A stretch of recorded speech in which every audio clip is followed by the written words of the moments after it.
Kabanata 4, ang mga Waldenses. Sa gitna ng kadiliman na namayani sa lupa sa mahabang panahon ng paghahari ng Papa, ang liwanag ng katotohanan ay hindi maaaring ganap na mapawi. Sa bawat kapanahunan ay may mga saksi para sa Diyos, mga taong nagpahalaga sa pananampalataya kay Kristo bilang ang tanging tagapamagitan sa Diyos at sa tao, na pinanghahawakan ang Biblia bilang tanging tuntunin ng buhay, at pinabanal ang tunay na Sabat. Kung gaano kalaki ang utang ng mundo sa mga lalaking ito, hindi malalaman ng mga inapo.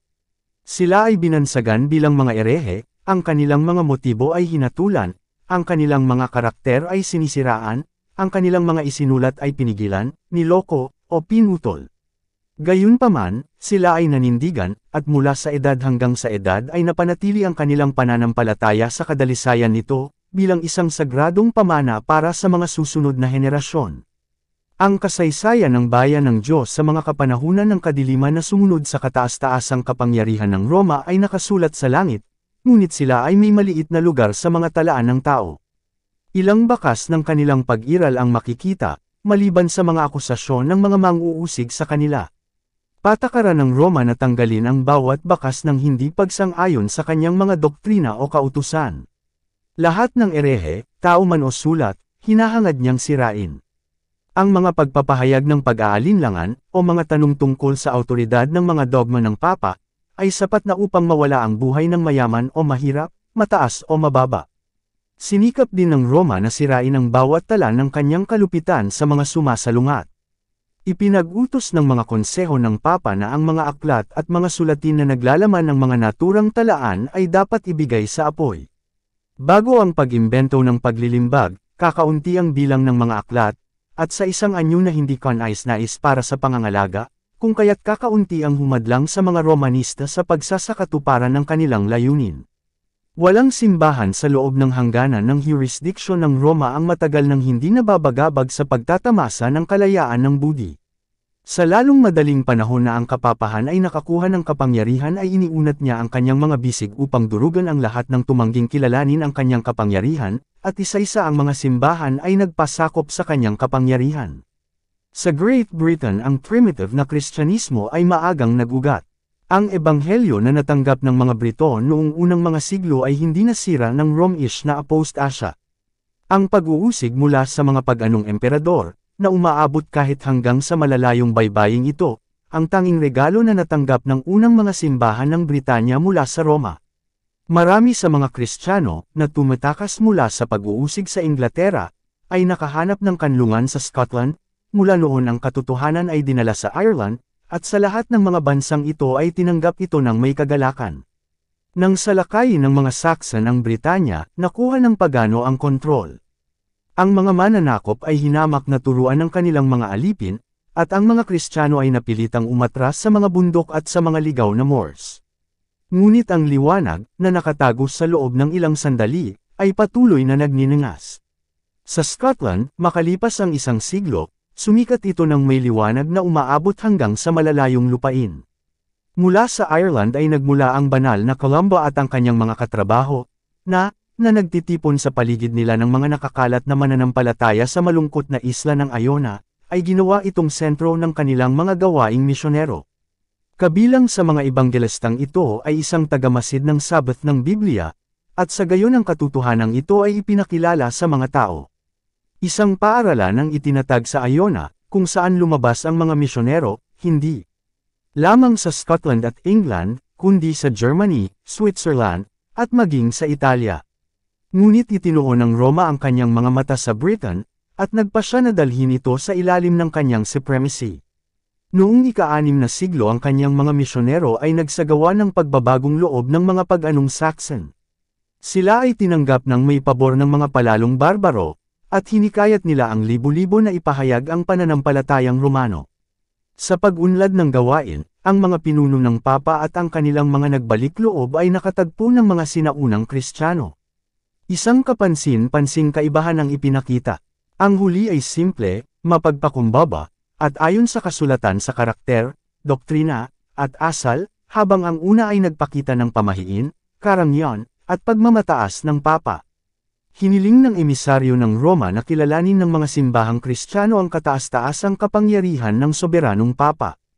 Ang mga Briton ay malumanay na tumugon na nais nilang mahalin ang lahat ng tao, ngunit ang Papa ay walang karapatan sa pangangibabaw sa simbahan, at maaari lamang nilang ibigay sa kanya ang pagpapasakop na nararapat sa bawat tagasunod ni Kristo.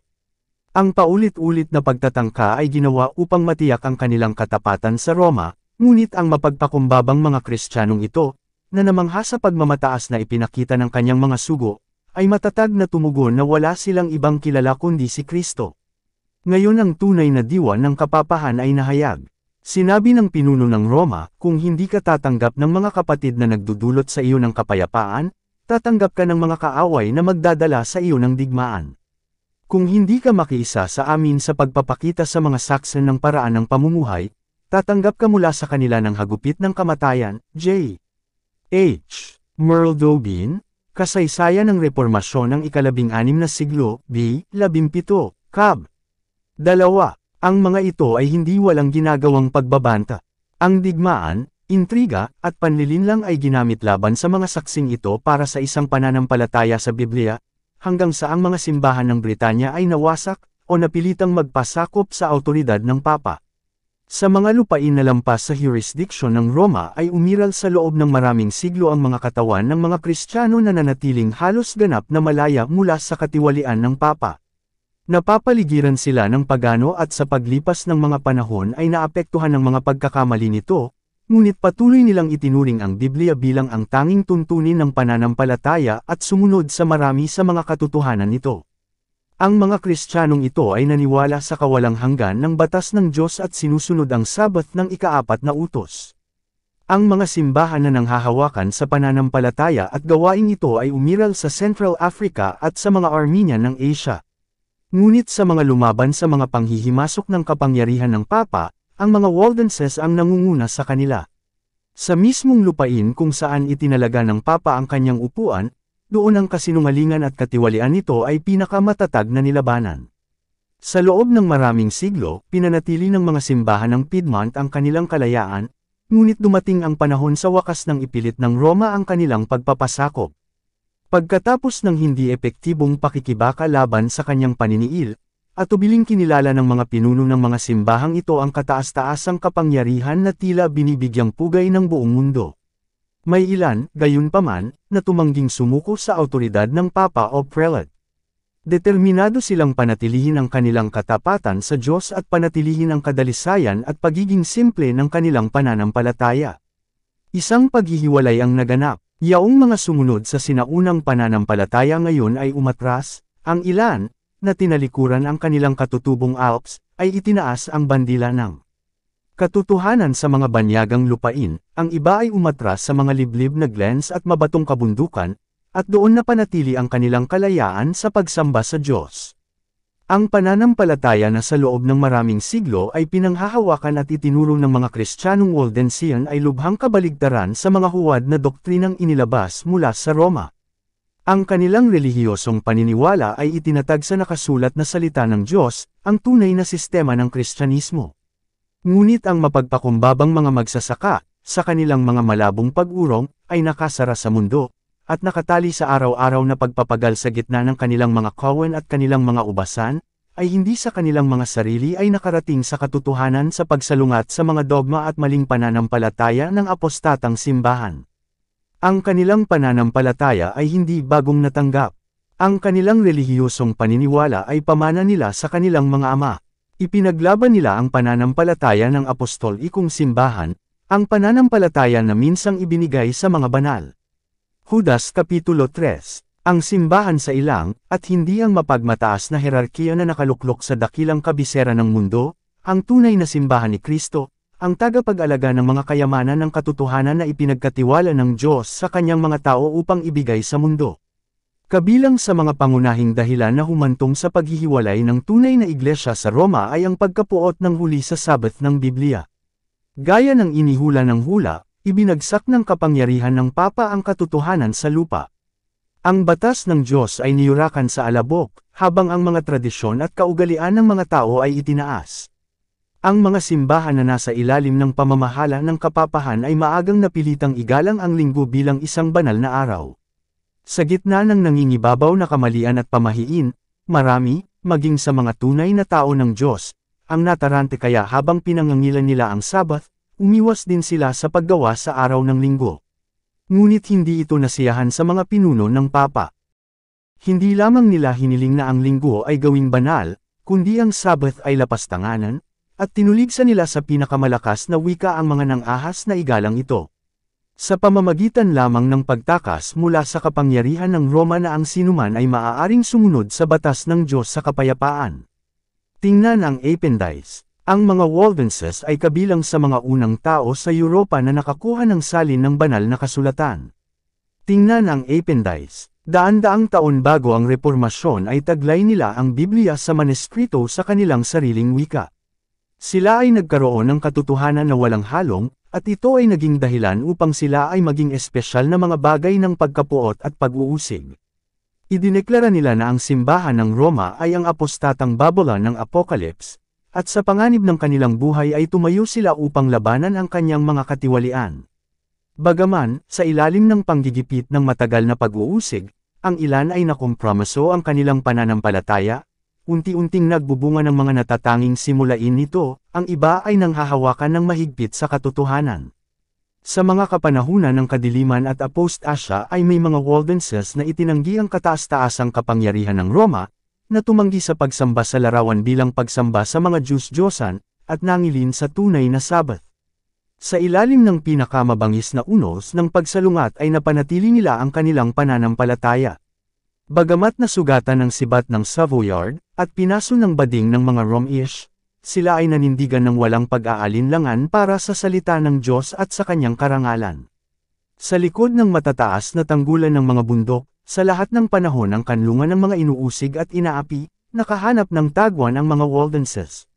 Dito pinananatiling nagninangas ang liwanag ng katotohanan sa gitna ng kadiliman ng Middle Ages. Dito, sa loob ng 1,000 taon, pinanatili ng mga saksi para sa katotohanan ang sinaunang pananampalataya. Ang Diyos ay naglaan para sa kanyang bayan ng isang santuwaryo ng kakilakilabot na kadakilaan, na angkop sa makapangyarihang mga katotohanang ipinagkatiwala sa kanila. Para sa tapat na mga tapon na iyon, ang mga bundok ay isang sagisag ng di nababagong katwiran ni Jehovah. Itinuro nila ang kanilang mga anak sa mga kaitaasan na matayog sa itaas nila sa hindi nagbabagong kamahalan, at nagsalita sa kanila tungkol sa kanya na walang pagbabago o anino ng pagbabalik, na ang salita ay kasing tagal ng walang hanggang mga burol. Itinayo ng Diyos na matibay ang mga bundok at binigkisan sila ng lakas, walang braso kundi yaong ng infinite power ang makapagpapaalis sa kanila sa kanilang lugar. Sa katulad na paraan, itinatag niya ang kanyang batas, ang pundasyon ng kanyang pamahalaan sa langit at sa lupa. Ang bisig ng tao ay maaaring umabot sa kanyang kapwa-tao at sirain ang kanilang buhay, ngunit ang bisig na iyon ay madaling bumunot ng mga bundok mula sa kanilang mga pundasyon, at itapon ang mga ito sa dagat, gaya ng maaaring baguhin ito ang isang tuntunin ng batas ni Jehovah, o mabura ang isa sa kanyang mga pangako sa mga gumagawa ng kanyang kalooban. Sa kanilang katapatan sa kanyang kautusan, ang mga lingkod ng Diyos ay dapat maging kasing matatag ng hindi nagbabagong mga burol. Ang mga bundok na nagbibigke sa kanilang mababang mga libis ay isang palaging saksi sa kapangyarihan ng Diyos sa paglalang, at isang hindi nagkukulang na katiyakan ng kanyang pangangalaga. Natutong ibigin ng mga pilgrim na iyon ang tahimik na mga simbolo ng presensya ni Jehovah. Hindi sila nagpakasawa ng repining dahil sa kahirapan ng kanilang kapalaran, hindi sila kailanman nag-iisa sa gitna ng mga pag-iisa sa bundok. Sila ay nagpasalamat sa Diyos na siya ay naglaan para sa kanila ng isang ampunan mula sa puot at kalupitan ng mga tao. Nagagalak sila sa kanilang kalayaang sumamba sa harapan niya. Kadalasan kapag hinahabol ng kanilang mga kaaway, ang lakas ng mga burol ay nagpapatunay ng isang tiyak na depensa. Mula sa maraming matayog na bangin ay umawit sila ng papuri sa Diyos, at ang mga hukbo ng Roma ay hindi mapatahimik ang kanilang mga awit ng pasasalamat. Dalisay, simple, at same-time ang kabanalan ng mga tagasunod na ito ni Kristo. Ang mga prinsipyo ng katotohanan na kanilang pinahahalagahan kaysa sa mga bahay at lupa, mga kaibigan, kamag-anak, maging ang buhay mismo. Ang mga alituntuning ito ay same-time nilang hinangad na itanim sa puso ng mga kabataan. Mula sa pinakamaagang pagkabata ang mga kabataan ay tinuruan ng banal na kasulatan at tinuruan na sagradong isaalang-alang ang mga pag-aangkin ng batas ng Diyos. Bihira ang mga kopya ng Biblia, kaya't ang mga mahahalagang salita nito ay itinalaga sa alaala. Marami ang nagawang ulitin ang malalaking bahagi ng luma at bagong tipan. Ang mga kaisipan ng Diyos ay magkatulad na nauugnay sa napakagandang tanawin ng kalikasan at sa mapagpakumbabang mga pagpapala ng pang-araw-araw na buhay. Ang maliliit na bata ay natutong tumingin ng may pasasalamat sa Diyos bilang ang nagbibigay ng bawat pabor at bawat kal-iwan. Ang mga magulang, gaano man sila kabait at mapagmahal, ay nagmamahal sa kanilang mga anak ng masyadong matalino upang sila ay masanay sa pagpapasaya sa sarili. Bago sa kanila ay isang buhay ng pagsubok at kahirapan, marahil isang kamatayan ng martir. Sila ay tinuruan mula pagkabata upang magtiis ng katigasan, magpasakop sa kontrol, ngunit mag-isip at kumilos para sa kanilang sarili. Napakaaga ay tinuruan silang pasanin ang mga responsibilidad, bantayan sa pananalita, at maunawaan ang karunungan ng katahimikan. Ang isang hindi maingat na salita na hayaang mahulog sa pandinig ng kanilang mga kaaway ay maaaring magsapanganib hindi lamang sa buhay ng nagsasalita, kundi sa buhay ng daan-daang kanyang mga kapatid, sapagkat tulad ng mga lobo na nangangaso sa kanilang biktima, hinabol ng mga kaaway ng katotohanan ang mga nangahas na umangkin ng kalayaan sa pananampalatayang relihiyon. Isinakripisyo ng mga Waldenses ang kanilang makamundong kaunlaran alang-alang sa katotohanan, at sa matiyagang pagtitiis ay nagpagaw sila para sa kanilang tinapay. Ang bawat lugar ng binubungkal na lupa sa mga bundok ay maingat na pinahusay, ang mga lambak at ang hindi gaanong matatabang burol ay ginawa upang magbunga ng kanilang pagtaas. Ang ekonomiya at matinding pagtanggi sa sarili ay naging bahagi ng edukasyon na natanggap ng mga bata bilang kanilang tanging pamana. Itinuro sa kanila na idinisenyo ng Diyos ang buhay upang maging isang disiplina, at na ang kanilang mga pangangailangan ay maibibigay lamang sa pamamagitan ng personal na paggawa, sa pamamagitan ng pag-iisip, pangangalaga, at pananampalataya. Ang proseso ay mahirap at nakakapagod, ngunit ito ay kapaki-pakinabang, kung ano ang kailangan ng tao sa kanyang pagkalugmok na kalagayan, ang paaralan na inilaan ng Diyos para sa kanyang pagsasanay at pag-unlad. Habang ang mga kabataan ay nasanay sa pagpapagal at kahirapan, ang kultura ng talino ay hindi pinabayaan. Itinuro sa kanila na ang lahat ng kanilang kapangyarihan ay pag-aari ng Diyos, at ang lahat ay dapat pagbutihin at paunlarin para sa kanyang paglilingkod. Ang mga simbahan ng Vodwa, sa kanilang kadalisayan at pagiging simple, ay kahawig ng simbahan noong panahon ng mga apostol. Tinatanggihan ng kataas-taasang kapangyarihan ng Papa at Prelate, pinanghawakan nila ang Biblia bilang ang tanging pinakamataas, hindi nagkakamali na awtoridad. Ang kanilang mga pastor, hindi tulad ng mga maharlikang pari ng Roma, ay sumunod sa halimbawa ng kanilang guro, na dumating hindi upang paglingkuran, kundi upang maglingkod. Pinakain nila ang kawan ng Diyos, inaakay sila sa luntiang pastulan at buhay na bukal ng kanyang banal na salita. Malayo sa mga monumento ng karangyaan at pagmamalaki ng tao, ang mga tao ay nagtipon-tipon, hindi sa mga mag-agarang simbahan o malalaking katedral, kundi sa ilalim ng anino ng mga bundok, sa mga lambak ng Alpine, o, sa oras ng panganib, sa ilang mabatong muog, upang makinig sa mga salita ng katotohanan mula sa mga lingkod ni Kristo. Ang mga pastor ay hindi lamang nangaral ng ebanghelyo, ngunit binisita nila ang mga may sakit, binibigyang bisa ang mga bata, pinayuhan ang nagkakamali, at nagsikap na ayusin ang mga alitan at itaguyod ang pagkakasundo at pag-ibig sa kapatid. Sa panahon ng kapayapaan sila ay sinang-ayunan ng mga kusang loob na handog ng mga tao, ngunit, tulad ni Paul na tagagawa ng tolda, ang bawat isa ay natuto ng ilang trabaho o propesyon kung saan, kung kinakailangan, upang maglaan para sa kanyang sariling suporta. Mula sa kanilang mga pastor ang kabataan ay tumanggap ng pagtuturo. Habang binibigyang pansin ang mga sangay ng pangkalahatang pag-aaral, ang Biblia ang ginawang pangunahing pag-aaral. Ang mga ebanghelyo ni Mateo at Juan ay nakatuon sa memorya, kasama ang marami sa mga sulat. Sila ay nagtatrabaho din sa pagkopya ng kasulatan. Ang ilang maneskrito ay naglalaman ng buong Biblia, ang iba ay maiikling mga seleksyon lamang, kung saan ang ilang mga simpleng paliwanag ng teksto ay idinagdag ng mga nakapagpaliwanag ng kasulatan.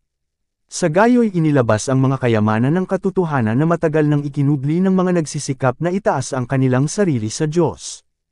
Sa pamamagitan ng matyaga, walang pagod na paggawa, minsan sa malalim, madilim na mga yungib ng lupa, sa pamamagitan ng liwanag ng mga sulo, ang banal na kasulatan ay naisulat, taludtod sa taludtod, kabanata bawat kabanata. Sa gayon ang gawain ay nagpatuloy, ang ipinahayag na kalooban ng Diyos ay nagniningning na parang dalisay na ginto, kung gaano kaliwanag, mas malinaw, at mas makapangyarihan dahil sa mga pagsubok na pinagdaanan para sa kapakanan nito lamang ang makakaalam kung sino ang nakikibahagi sa gawain. Pinalibutan ng mga anghel mula sa langit ang tapat na mga manggagawang ito. Hinimok ni Satanas ang mga pari at prelate ng Papa na ilibing ang salita ng katotohanan sa ilalim ng basura ng kamalian, maling pananampalataya, at pamahiin, ngunit sa isang kahangahangang paraan ito ay napanatili na walang sira sa lahat ng panahon ng kadiliman. Hindi nito taglay ang selyo ng tao, kundi ang impresyon ng Diyos. Ang mga tao ay hindi napapagod sa kanilang pagsisikap na ikubli ang payak, simpleng kahulugan ng mga banal na kasulatan, at gawin silang salungat sa kanilang sariling patuto, ngunit tulad ng arka sa maalon na kalaliman, ang salita ng Diyos ay lumalampas sa mga unos na nagbabanta dito ng pagkawasak. Kung paanong ang minahan ay may mayayamang ugat ng ginto at pilak na nakatago sa ilalim ng ibabaw, kaya't ang lahat ay dapat maghukay kung sino ang makakatuklas ng mga mahahalagang bagay nito, gayon din ang banal na kasulatan ay may mga kayamanan ng katotohanan na inihayag lamang sa marubdob, mapagpakumbaba, madasalin na naghahanap. Idinisenyo ng Diyos ang Biblia upang maging aklat-aralin sa lahat ng sangkatauhan, sa pagkabata, kabataan, at pagkalalaki, at pag-aaralan sa lahat ng panahon.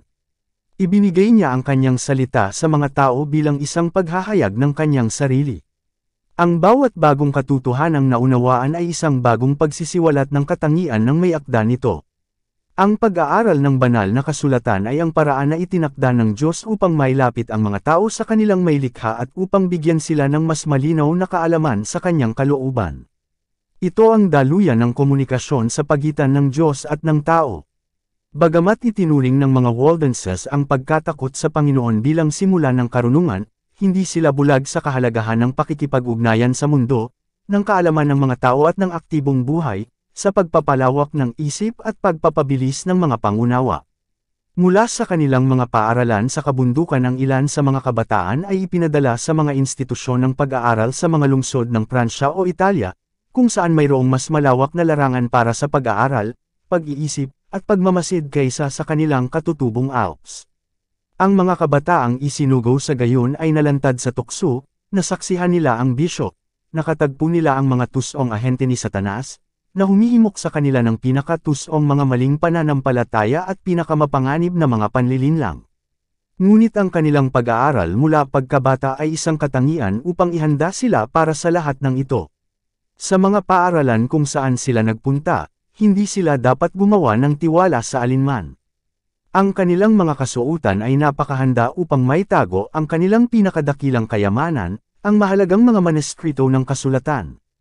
Ang mga ito, ang bunga ng mga buwan at taon ng pagpapagal, ay dinadala nila, at sa tuwing magagawa nila ito ng walang kapanapanabik na hinala, maingat nilang inilagay ang ilang bahagi sa daan ng mga taong tila bukas ang puso upang tanggapin ang katotohanan.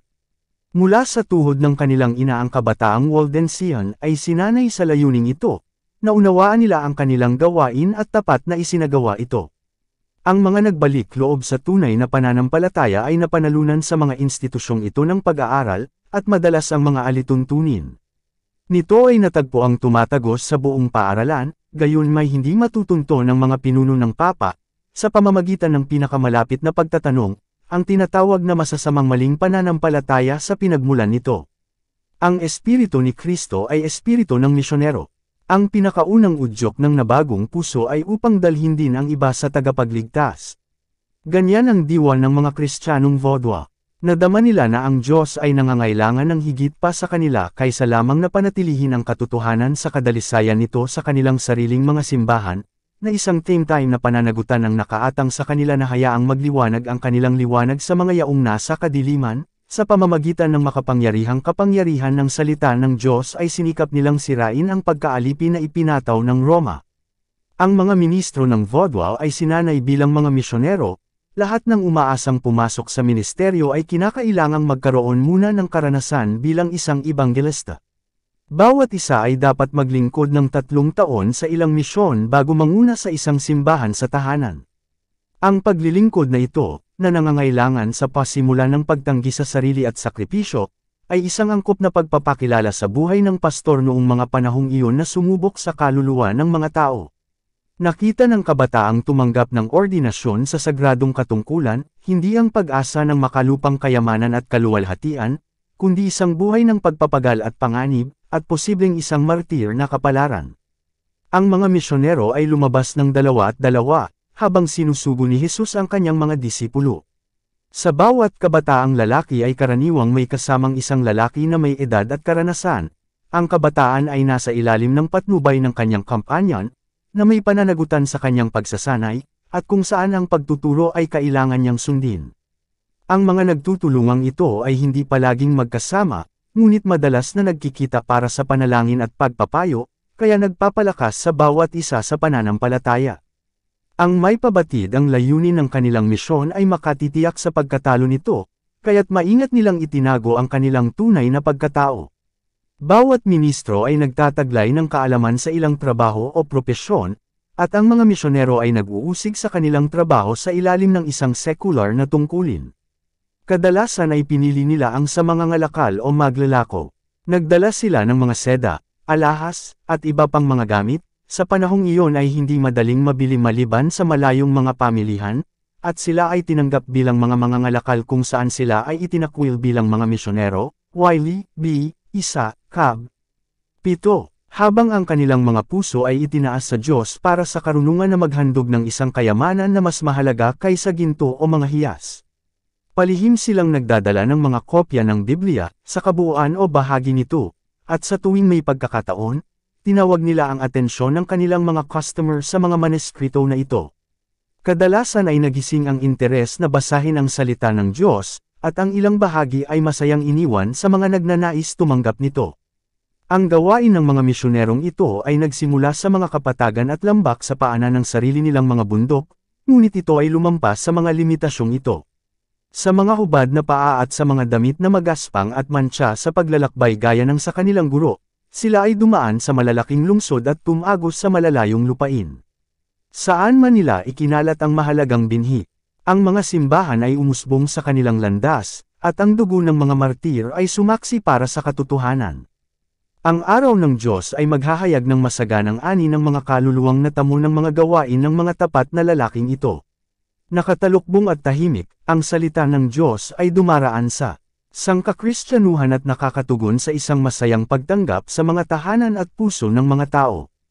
Para sa mga Waldenses ang kasulatan ay hindi lamang isang talaan ng pakikitungo ng Diyos sa mga tao noong nakaraan, at isang paghahayag ng mga pananagutan at mga tungkulin sa kasalukuyan, ngunit isang paglalahad ng mga panganib at kaluwalhatian ng hinaharap. Naniniwala sila na ang wakas ng lahat ng mga bagay ay hindi malayo, at habang pinag-aaralan nila ang Biblia na may panalangin at mga luha ay lalo silang humanga sa mahahalagang pananalita nito at sa kanilang tungkulin na ipaalam sa iba ang mga katotohanang nagel iligtas nito. Nakita nila ang plano ng kaligtasan na malinaw na inihayag sa mga sagradong pahina, at nakatagpo sila ng kaliwan, pag-asa, at kapayapaan sa paniniwala kay Jesus. Habang ang liwanag ay nagliliwanag sa kanilang pangunawa at nagpapasaya sa kanilang mga puso, sila ay nagnanais na ibuhos ang mga sinag nito sa mga nasa kadiliman ng kamalian ng Papa. Nakita nila na sa ilalim ng patnubay ng Papa at Pari, maraming tao ang walang kabuluhang nagsisikap na makamtan ang kapatawaran sa pamamagitan ng pagdadalamati ng kanilang mga katawan para sa kasalanan ng kanilang mga kaluluwa. Itinuro na magtiwala sa kanilang mabubuting gawa upang sila ay iligtas, sila ay laging tumitingin sa kanilang sarili. Ang kanilang mga isipan ay nananahan sa kanilang makasalanang kalagayan, nakikita ang kanilang mga sarili na nakalantad sa puot ng Diyos, na nagdurusa sa kaluluwa at katawan, ngunit hindi nakatagpo ng kaganhawahan. Kaya ang mga kaluluwang matapat ay natali sa mga doktrina ng Roma. Libo-libo ang nag-iwan ng mga kaibigan at kamag-anak, at ginugol ang kanilang buhay sa mga selda ng kumbento. Sa pamamagitan ng madalas na paulit-ulit na pag-aayuno at malupit na paghagupit, sa pamamagitan ng pagpupuyat sa hating gabi, sa pamamagitan ng pagpapatira pa sa pagod na mga oras sa malamig, mamasa-masa na mga bato ng kanilang mapanglo na tirahan, sa mahabang paglalakbay, sa pamamagitan ng nakakahiyang penitensya at nakakatakot na pagpapahirap, libo-libo ang walang kabuluhang naghangad na magkaroon ng kapayapaan ng budi. Inapi ng pakiramdam ng kasalanan, at pinagmumultuhan ng takot sa naghihiganting puot ng Diyos, marami ang nagdusa, hanggang sa ang pagod na kalikasan ay bumigay, at walang isang sinag ng liwanag o pag-asa ay lumubog sila sa libingan. Ang mga Waldenses ay nagnanais na hatiin sa mga nagugutom na kaluluwang ito ang tinapay ng buhay, upang buksan sa kanila ang mga mensahe ng kapayapaan sa mga pangako ng Diyos, at ituro sila kay Kristo bilang kanilang tanging pag-asa ng kaligtasan. Ang doktrina na ang mabubuting gawa ay maaaring magbayad para sa paglabag sa batas ng Diyos na kanilang pinaniniwalaan na batay sa kasinungalingan. Ang pag-asa sa merito ng tao ay humahadlang sa pananaw ng walang hanggang pag-ibig ni Kristo. Namatay si Jesus bilang isang sakripisyo para sa tao dahil ang nahulog na lahi ay walang magagawa upang irekomenda ang kanilang sarili sa Diyos. Ang mga merito ng isang ipinako at muling nabuhay na tagapagligtas ay ang pundasyon ng pananampalataya ng Kristiyano. Ang pagtitiwala ng kaluluwa kay Kristo ay kasing totoo, at ang kaugnayan nito sa Kanya ay dapat na kasing lapit, gaya ng isang paa sa katawan, o ng isang sanga sa puno ng ubas. Ang mga turo ng mga papa at mga pari ay umakay sa mga tao upang tingnan ang katangian ng Diyos, at maging ni Kristo, bilang mahigpit, malungkot, at bawal. Ang tagapagligtas ay kinakatawa na hanggang ngayon ay walang simpatiya sa tao sa kanyang pagkalugmok na kalagayan kung kaya't ang pamamagitan ng mga pari at mga santo ay dapat gamitin. Yaong na ang mga isip ay naliwanagan ng salita ng Diyos ay naghahangad na ituro ang mga kaluluwang ito kay Jesus bilang kanilang mahabagin, mapagmahal na tagapagligtas, nakatayo na nakaunat ang mga bisig, na nag-aanyaya sa lahat na lumapit sa kanya dala ang kanilang pasanin ng kasalanan, ang kanilang pag-aalaga at pagkapagod. Nananabik silang alisin ang mga hadlang na itinambak ni Satanas upang hindi makita ng mga tao ang mga pangako, at tuwirang lumapit sa Diyos, ipagtatapat ang kanilang mga kasalanan, at magtamo ng kapatawaran at kapayapaan. Masigasig na ibinunyag ng misyonerong Vodwa sa nagtatanong na isipan ang mahahalagang katotohanan ng Ebanghelyo. Maingat niyang ginawa ang maingat na pagkakasulat ng mga bahagi ng banal na kasulatan. Pinakamalaking kagalakan niya ang magbigay ng pag-asa sa matapat, nababalot ng kasalanan na kaluluwa, na nakakakita lamang ng isang Diyos ng paghihiganti, na naghihintay na magsagawa ng katarungan. Sa nanginginig na labi at maluha-luha na mata, madalas niyang nakaluhod, ibinuka sa kanyang mga kapatid ang mahahalagang pangakong naghahayag ng tanging pag-asa ng makasalanan. Sa gayon ang liwanag ng katotohanan ay tumagos sa marami sa isang madilim na isipan, na nagpapagulong sa ulap ng karimlan, hanggang sa ang araw ng katwiran ay sumikat sa puso na may kagalingan sa kanyang mga sinag. Madalas na ang ilang bahagi ng kasulatan ay paulit-ulit na binabasa, ang nakikinig ay nagnanais na maulit ito, na parabang tinitiyak niya sa kanyang sarili na tama ang kanyang narinig. Lalo na ang pag-uulit ng mga salitang ito na masigasig na ninanais, ang dugo ni Hesukristo na kanyang anak ay nililinis tayo sa lahat ng kasalanan. Unang Juan Kapitulo 1 Versikulo 7. Kung paanong itinaas ni Moises ang ahas sa ilang, gayon din naman kailangang itaas ang anak ng tao, upang ang sinumang sumampalataya sa kanya ay hindi mapahamak, kundi magkaroon ng buhay na walang hanggan. Juan Kapitulo 3 Versikulo 14-15. Marami ang hindi nalinlang tungkol sa mga pag-aangkin ng Roma. Nakita nila kung gaano kawalang kabuluhan ng pamamagitan ng mga tao o mga anghel sa ngalan ng makasalanan.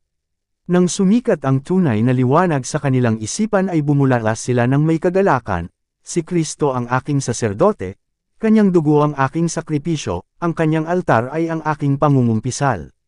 Ibinigay nila ng buo ang kanilang mga sarili sa mga merito ni Jesus, na inulit ang mga salitang, kung walang pananampalataya ay imposibleng kalugdan siya.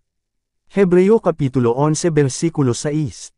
Walang ibang pangalan sa silong ng langit na ibinigay sa mga tao, kung saan kailangan nating maligtas. Gawa Kapitulo 4 Versikulo 12. Ang katiyakan ng pag-ibig ng isang tagapagligtas ay tila labis na hindi nauunawaan ng ilan sa mga mahihirap na kaluluwang ito. Napakalaki ng ginhawang dulot nito, ang napakaraming liwanag na ibinuhos sa kanila, na tila dinala sila sa langit. Ang kanilang mga kamay ay ipinatong ng may pagtitiwala sa kamay ni Kristo, ang kanilang mga paa ay itinanam sa bato ng mga panahon. Lahat ng takot sa kamatayan ay pinalayas. Maaari na nilang pag-imbutan ang bilangguan at ang bading kung sa gayon ay pararangalan nila ang pangalan ng kanilang manunubos. Sa mga lihim na lugar ang salita ng Diyos ay inilabas at binasa, minsan sa isang kaluluwa, minsan sa isang maliit na grupo na nananabik sa liwanag at katotohanan. Kadalasan ang buong gabi ay ginugol sa ganitong paraan. Napakalaki ng pagtataka at paghanga ng mga nakikinig na ang mensahero ng awa ay hindi madalas na napilitang itigil ang kanyang pagbabasa hanggang sa maunawaan ng pangunawa ang balita ng kaligtasan. Kadalasan ay sasabihin ang mga salitang tulad nito, tatanggapin ba talaga ng Diyos ang aking handog? Ngingiti ba siya sa akin? Mapapatawad niya ba ako? Ang sagot ay binasa, lumapit kayo sa akin, kayong lahat na nangapapagal at nangabibigatang lubha, at kayo ay bibigyan ko ng kapahingahan. Mateo Kapitulo 11 versikulo 28. Nahawakan ng pananampalataya ang pangako, at narinig ang masayang tugon, wala nang mahabang paglalakbay na gagawin, wala nang masakit na paglalakbay sa mga banal na dambana. Maaari akong lumapit kay Jesus kung paanong ako ay makasalanan at hindi banal, at hindi niya tatanggihan ang panalangin ng pagsisisi. Ang iyong mga kasalanan ay pinatawad sa iyo. Ang akin, maging ang akin, ay mapatawad. Ang agos ng sagradong kagalakan ay mapupuno ang puso, at ang pangalan ni Jesus ay dadakilan sa pamamagitan ng papuri at pasasalamat. Ang mga maligayang kaluluwang iyon ay bumalik sa kanilang mga tahanan upang magpakalat ng liwanag, upang ulitin sa iba, hanggat kaya nila, ang kanilang bagong karanasan, na natagpuan na nila ang totoo at buhay na daan. May kakaiba at solemna na kapangyarihan sa mga salita ng banal na kasulatan na direktang nagsalita sa puso ng mga taong nananabik sa katotohanan. Tinig iyon ng Diyos, at nagdala ito ng pananalig sa mga nakarinig. Ang mensahero ng katotohanan ay nagpatuloy sa kanyang lakad, ngunit ang kanyang hitsura ng kabab ang loob, ang kanyang katapatan, ang kanyang maalab at malalim na sigasig, ay paksa ng madalas na pangungusap. Sa maraming pagkakataon, hindi siya tinanong ng kanyang mga tagapakinig kung saan siya nanggaling o kung saan siya nagpunta. Sila ay labis na nalulula, sa una sa pagtataka, at pagkatapos ay sa pasasalamat at kagalakan, na hindi nila naisip na tanungin siya. Nang hikayatin nila siya na samahan sila sa kanilang mga tahanan, sumagot siya na dapat niyang dalawin ang nawawalang tupa ng kawon. Siya kaya ay isang anghel mula sa langit? Tanong nila. Sa maraming pagkakataon ng mensahero ng katotohanan ay hindi na nakita.